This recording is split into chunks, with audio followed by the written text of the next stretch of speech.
Welcome to the Nerd Party.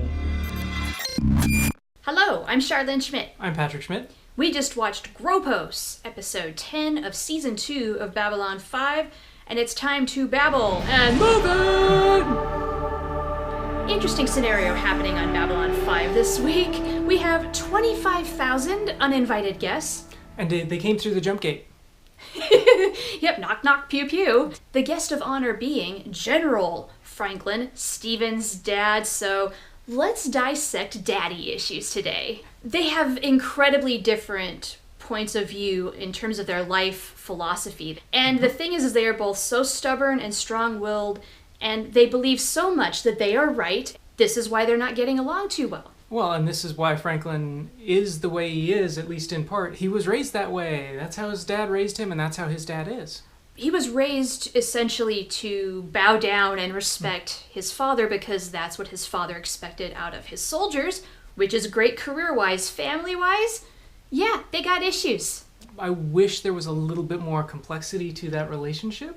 It's pretty simplistic right now. It shows a little bit about why Steven is the way he is. And conversely, we learn a little bit more about Garibaldi's dad. Yes, Alfredo Garibaldi, who apparently served with Steven's dad, and apparently the general doesn't think too much about Michael compared to his father's service record. Well, it looks like General Franklin just doesn't think much of children in general. Yeah, I get that feeling too, which makes me wonder why he had a family in the first place. It's kind of fun, though, to put yourself in the general's shoes. As a career officer, he's doing what he knows best, but then also from Steven's point of view, I can't imagine what it was like growing up with a father who was absent all the time when you didn't even know if he was going to be alive after a mission. That had to have been really hard, and I think it explains a little bit about why Steven kind of ran away. When you're just sitting and waiting to hear if someone has died or not, that's a really, really difficult thing. And you saw that at the end of this episode with Garibaldi, and you saw it with Flyboy, and you saw it with everyone who looked at that list of dead. And they referenced it earlier in the episode where Franklin was talking about the waiting being the hardest part. And then they show it. That's definitely one of the hardest things about being in a family like that. The very end connects to something Sheridan said earlier, which is that the reality of war is that people die. Yes. And lo and behold, not too many people that we got attached to in this episode made it in the end. These are one-off characters, so they are gone. And however, I find myself really caring about these guest star characters.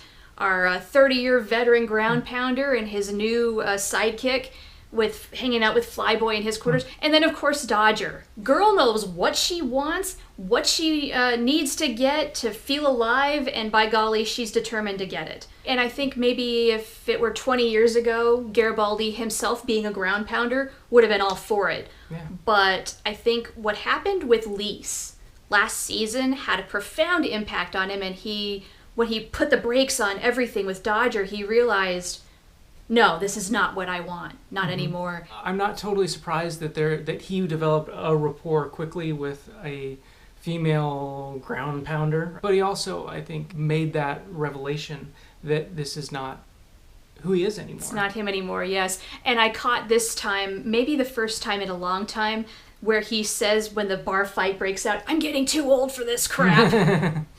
I got a kick out of that. That's more self-realization that maybe he can't just do this for the rest of his life. And maybe, if you're in that situation, you spend a lot of your time thinking, how am I going to die? Like, when is that going to happen? How is that going to happen? And when it doesn't, then what?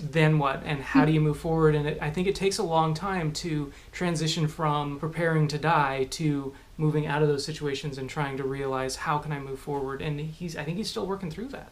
I think so too, but he is making some progress. Little side note with Delenn, she's not in this episode very much, but we learned some important things.